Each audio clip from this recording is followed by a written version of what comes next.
How you doing, guys? This is Dana from Masterland Investing. Thanks again for tuning in. What I want to talk about today is actually goes back to the four phases of the real estate cycle. Something I don't hear addressed too much, and what it is knowing when to hold your property and when to fold your property. I've had many experiences in my investing career where, buying tons of property. Obviously goes back to location. But I go through so much property, I get it, I move it. I've talked about it earlier. Buying at wholesale, turning around and selling just under retail to keep the property moving. But I have a real good understanding of the four phases of the real estate cycle. And what I've learned in the past is that philosophy of buying and moving quick is generally the rule of thumb. But there's been many times that I've actually gone through my list of properties that I had on the market. Picked a few out, decided to hold them because I understood the phase of the real estate cycle that we were in.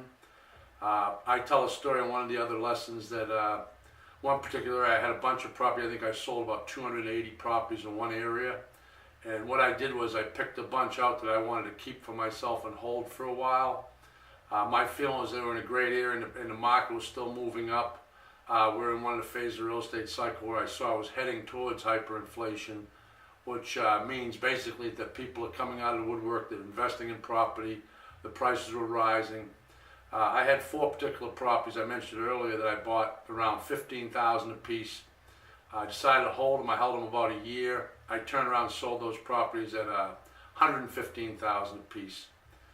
It's happened more than once, and I think it's a good rule of thumb, and we'll go over it in the lessons in the ABCs, but if you really understand the four phases of the real estate cycle, you can really score on some of those properties. My advice is when you're doing this and you're moving a lot of property, one of the biggest things they'll say in real estate, it's all about three things: location, location, and location. So for instance, if you have a bunch of properties, you're buying a particular area, one of your farm areas, and you have a few of the properties that you've come across that are better than other ones, if you understand the four phases of real estate cycle and you see that it's actually going north, meaning the prices are rising all the time, it's probably good advice to think about holding some of them properties. My advice would be always keep your properties moving. I mean, most of your inventory. But from my experience, selecting the chosen few that I think have the most value in a particular area and holding them for a bit, you can really do well with those investments.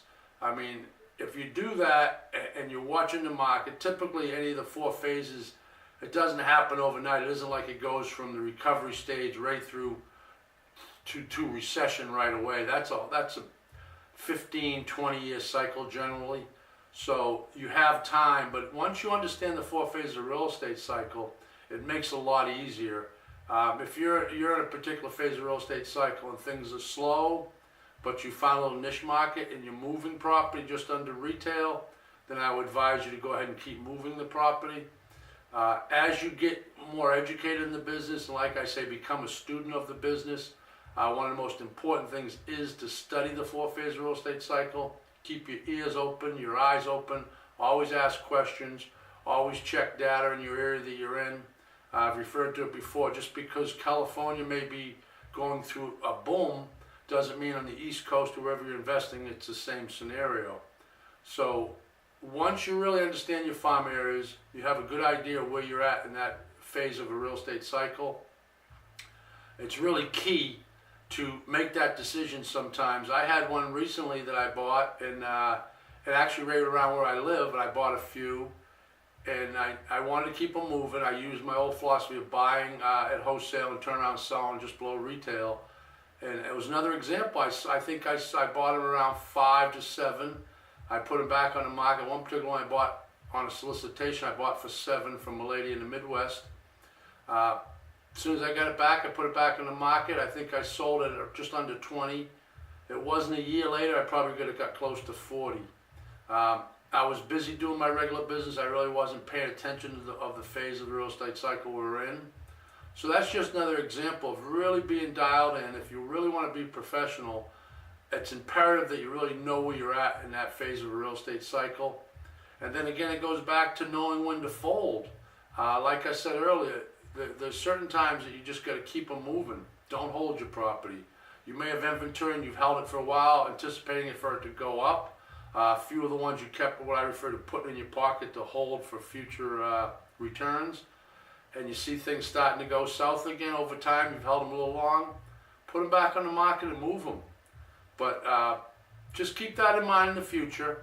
If you have a lot of property like I have, and most of the time when I'm investing and moving stuff, I usually have a lot of inventory, and the key is to keep it moving like I've always preached. Keep your cash flow going, but you can really get some big returns on your investment if you understand the cycle. You handpick the ones you think are the selected ones that have a little more value. You might be working in a particular area and pick up some that are in gated communities. Those are always great properties.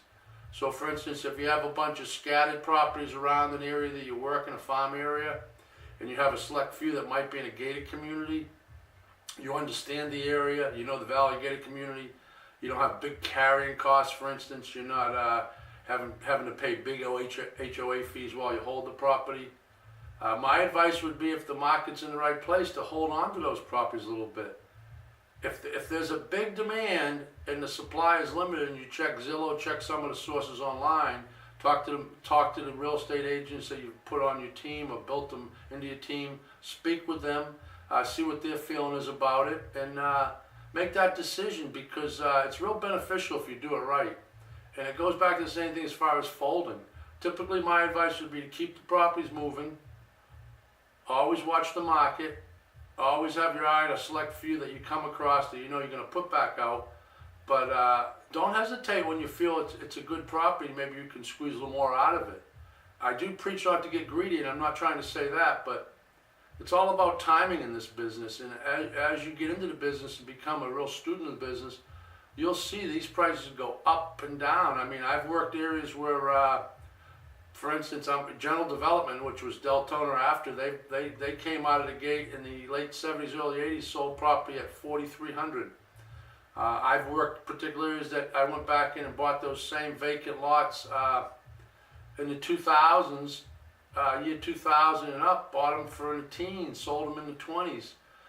Went back and bought them again at 2000, sold them at 7,000. I've been in areas where I bought property at 15, saw them go to almost 20. I've gone back in and bought them at 500 to 1,000. So once again, I'm going to reiterate, it's about timing, it's about understanding the business. Most of all, and most imperative, is really get your hands around a full understanding of the 4 phases of a real estate cycle. I think if you do, and we're going to go over that in some of our courses, it's real imperative. You're going to be in the right position to really score on some of these deals. So that's my lesson for the day. I hope you guys are having a great day.